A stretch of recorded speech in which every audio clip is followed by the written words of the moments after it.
Good afternoon. Welcome back to PHY 314 class. This is the week 3 of our class, and we'll be looking at system of linear equations. I remain Dr. Agbaoye Widwan Olamide. We'll start with representing a system of linear equation with matrices. Like I have here, I have the matrix form of a system of linear equation, and this is an equation with n variables and n unknowns. So here I have, to start with, the first item is a11x1 to an3x3, and on the other hand we have it to an1x1 to ann(x3), which is equals to b1 to bn. This equation can be rewritten in a matrix form, and in that case we have it on the right hand side in form of a n by n matrix multiplied by a column matrix of variables, which is equals to another column matrix. So this is how to represent a linear system of equation of n variables in matrix form. For example, let's look at this simultaneous equation that we are used to. We have our equation 1 to be 2x plus 3y equals to 13, and our equation 2 equals to x minus y equals to minus 1. If I intend to write this in form of a matrix, I would write the variables, the unknown, and on the right hand side I have the equals to part.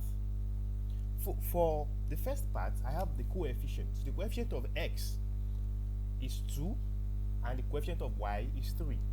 So in the first row I have 2, 3. That represents the coefficient of x. And in the second row I have 1 minus 1, which represents the coefficient of x and y. Then I have a column matrix for variable x and y, and another column matrix for the right hand side of the equation. So this is how to write a equation or a system of equation into the matrix form. So we look at Gaussian elimination method. How do we solve a system of equation with Gaussian elimination? Basically, the first thing we'll do is to convert our linear system of equation into its matrix equivalent. And after conversion, we draw a diagonal, we draw a line through the diagonal of the n by n matrix. And here, when we draw a line, the line crosses 2 and minus 1. What we do primarily is to convert the entries below the diagonal into 0, or we say we manipulate the matrix or the entries below the diagonal and we convert it to 0. How do we go about that? In this 2 by 2 matrix, the number below the diagonal is 1, and we have to convert 1 to 0. So what we do here is very simple. To convert 1 to 0, we multiply row number 2 by 2, and in row number 2 I have 1 minus 1, and on the right hand side I have minus 1. If I multiply 1 by 2, I have 2, minus 1 by 2, I have minus 2, and on the right hand side, if I multiply minus 1 by 2, I have minus 2. The new matrix form becomes 2, 3 on the first row, 2 minus 2 on the second row, then our column matrix xy, and our column matrix 13 minus 2.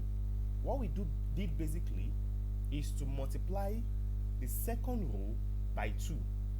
And now that we have done that, we move to the next step. The next step is such that we subtract the values in our row 2 from the values in the row 1 of the preceding matrix. In the preceding matrix, which is the original matrix, we have 2, 3 on the first row, 1 minus 1 on the second row, and on the right hand side we have 13 minus 1. In doing that, we would have our first row minus our first row of the first matrix minus the second row of the second matrix. That is 2 minus 2, and that gives us 0. Then we have 3 minus minus 2, that gives us 5. Then we have 13 minus minus 2, that gives us 15. Then we have a new matrix form of our equation, and in that case we have on the first row 2, 3, on the second row 0, 5, and on the right hand side we have 13, 15 as column matrix. What we are able to do here is to convert the entry below the diagonal line to 0, and now we have our entry as 0. Then all we do is to multiply this 2 by 2 matrix by the column matrix XY, and we equate it to the column matrix 13, 15 using our normal matrix multiplication. In that case, if we multiply starting from the second row, 5y will be equal to 15. That simplifies our problem, and we can calculate our y to be equal to 15 over 5, and that is equal to 3. On the other hand, from the first row, we would say 2x plus 3y equals to 13. Since our value of y is equal to 3, we have 2x plus 3 multiplied by 3 equals to 13. We have 2x plus 9 equals to 13, and our x equals to 2. That is how we solve using Gaussian elimination method. Now, that takes us to Gauss-Jordan elimination method. How do we solve the Gauss-Jordan elimination method? This is similar to the Gaussian elimination method, but with one step ahead. How do I mean? What we have to do is to draw a diagonal line. We draw a line across the diagonal of the n by n matrix. In this case, we have a linear system of equation with 3 equations and 3 unknowns. This is a little bit complicated compared to the first example. So what do? We convert our 3 equations into its matrix equivalent, and in that case we take the coefficient of x, y, and z and we make them into a 3 by 3 matrix. Then in this case we write our right hand side, which is equals to 5, and equals to 3 as the 4th column of the matrix. Then we're able to draw a line across the diagonal of a 3 by 3 matrix, and this line touches 2, 3, and minus 4. And the entries below that is 1, 3, and minus 2. So what we do here is first to perform the Gaussian elimination by making the entries below the diagonal line to be equal to 0. Then we proceed to make the entries above the diagonal line to also be equal to 0. So how do we use the Gaussian elimination method to convert the entries below the diagonal line to be equal to 0? We, of course, continue with the kind of manipulation we did in the last example. We multiply row 2 by 2, and we subtract row 2 from row 1. Then we multiply row 3 by 2 over 3, and we subtract row 3 from row 1. Then we multiply row 3 by 15 over 7, and subtract row 3 from row 2. This helps us reduce our problem using the Gaussian elimination method. So with this, we have the entries below the diagonal line of the 3 by 3 matrix to be equal to 0. The next step is to reduce this matrix such that the entries above the diagonal line will also be equal to 0. In doing that, we multiply row 3 by 7, we multiply row 1 by 10, and we subtract row 1 from row 3. Then we multiply row 2 by 2, and we subtract row 2 from row 3.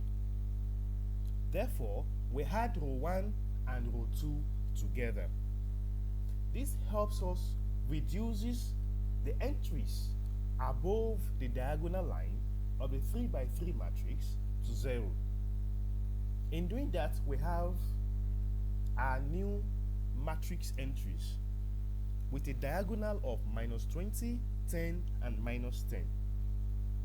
So with this, just like we did for the 2 by 2 matrix, we are able to multiply our 3 by 3 matrix entries with our XYZ column matrix. And the simplest equation there is -10z equals to 10. And with that, we're able to get our z equals to 10 divided by -10 equals to -1. Then we have 10y equals to 20. Therefore, y equals to 20 divided by 10, y equals to 2. And thirdly, -20x equals to -20. Therefore, x equals to -20 divided by -20. Therefore, we say that after solving this linear system of equations using Gauss-Jordan elimination, we're able to get our x equals to 1, y equals to 2, and z equals to -1. Then we move to LU decomposition method. In this method, we decompose our matrix form of our linear equation into L and U. And L has the entries above the diagonal elements of the 3 by 3 matrix or n by n matrix, as the case may be, into 0. While U decomposes the entries below the diagonal line of the n by n matrix into 0. So if we solve the L and U using the L and U decomposition method, we're able to get the values of the non-zero entries in U and L as stated below. U11 is equal to A11, U12 equals to A12, and so on. Therefore, we can solve a problem with the LU decomposition method. And how do we do that? First, we represent our n by n matrix. We represent our linear system of equation with an n by n matrix. Then we break down our n by n matrix into L and U, which means that we decompose our n by n matrix into our L multiplied by our U. Therefore, we determine the values of L11, of U11, U12, U13, U22, U23, U33, L21, L22, L23, L31, L32, and L33. So in doing this, we're able to reduce our L and U matrix into a soluble matrix. And on the second slide here, I have my values of U11 to U33. So these values are now substituted into the L and U matrix form for us to solve our problem. Then we say that we can write our linear system of equation in terms of our n by n matrix multiplied by our column matrix of variables, which is equal to our column matrix of the right hand side of the equation. Also, we can take this linear system of equation form as L multiplied by U multiplied by X, which is equal to L multiplied by W, which is equal to Y. Then we set the diagonal matrix of L to be equal to 1, the diagonal element of L to be equal to 1, and substitute for the value of U and L as calculated in the previous slide. If we substitute the values, we have the non-zero values of L and U. Therefore, we multiply our L by our column matrix W to find the value of W. And in doing that, we can easily say if we multiply this 3 by 3 matrix, 1, 0, 0, half 1, 0, 3 over 2 minus 7 over 5, 1, by the column matrix W1, W2, W3, we would have W1 equals to 5, half W1 plus W2 equals to 10, 3 over 2 W1 minus 7 over 5 W2 plus W3 equals to 3. If we solve these equations, we'll have W1 equals to 5, W2 equals to 5 over 2, W3 equals to minus 1. And if we go to the second part of the equation by saying that our U multiplied by X for us to get the value of X1, X2, and X3. With that, since we have decomposed, since we have reduced the entries below the diagonal of U to be equal to 0, this is easy for us to solve. All we have to do is to multiply the 3 by 3 matrix by the column matrix of variable X1, X2, and X3. In doing that, our X3 will be equal to 3. Therefore, our X3 will be equals to 1. Then we have 5 over X2, X2 plus 5 over X2, X3 equals to 5 over 2. Then 2X1 plus X2 minus X3 equals to 5. So if we solve this system of equation, we would have our X1 equals to 1, our X2 equals to 2, and our X3 is equals to minus 1. So with that, we solve our value of X1, X2, and X3 using the LU decomposition method. Then the Jacobi iteration method. Of course, we have another system of linear equation, and in this case, what we do is to find the expression for x, y, and z, and we generalize this expression. And in the general form of xn plus 1 will be equal to 1 over a1 into bracket d1 minus b1 y subscript n minus c1 z subscript n. Y subscript n plus 1 is 1 over b2 into bracket d2 minus a2 x subscript 2 minus c subscript 2 z subscript n, while the general form of z subscript n plus 1 equals to 1 over c subscript 3 into bracket d subscript 1 minus a subscript 3 x subscript n minus b subscript 3 y subscript n. For example, if we have this linear system of equation with 3 variables, from equation 1, x will be equals to 28 minus y plus z over 25, y will be equals to 29 minus x minus 2z divided by 30, 59 minus x plus 2z divided by 30 and our z equals 3x minus 2y minus 19 divided by 20. What we do is to start with our initial guess, y equals to x equals to z equals to 0.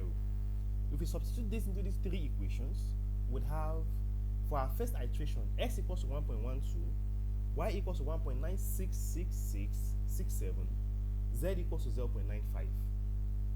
For our second iteration, we substitute the value of x, y, and z from the first iteration into the expression for x, y, and z.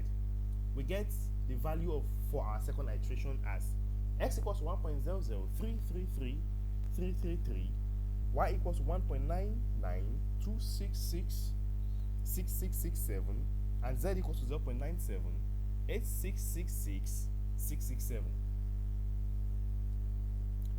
Then we continue the iterations by substituting the preceding value of x, y, z into the equation of x, y, and z to get the next values of x, y, and z for the next iteration. If we want to preserve our accuracy and precision, we should avoid truncating the values we get from various iterations.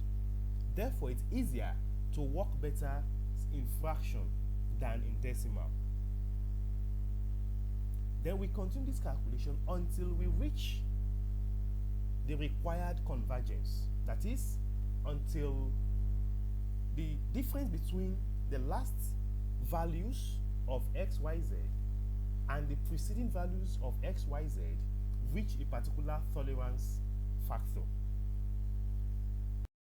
Then the Gauss-Seidel iteration method is similar to the Jacobian iteration method, but the only difference we have is that after getting the value of x, y, and z from our linear system of equation, we start with our initial guess, x equals to 0, y equals to 0, and z equals to 0, to get the first value of x. Therefore, we substitute the new values of x and the old values of y and z to get the values of y.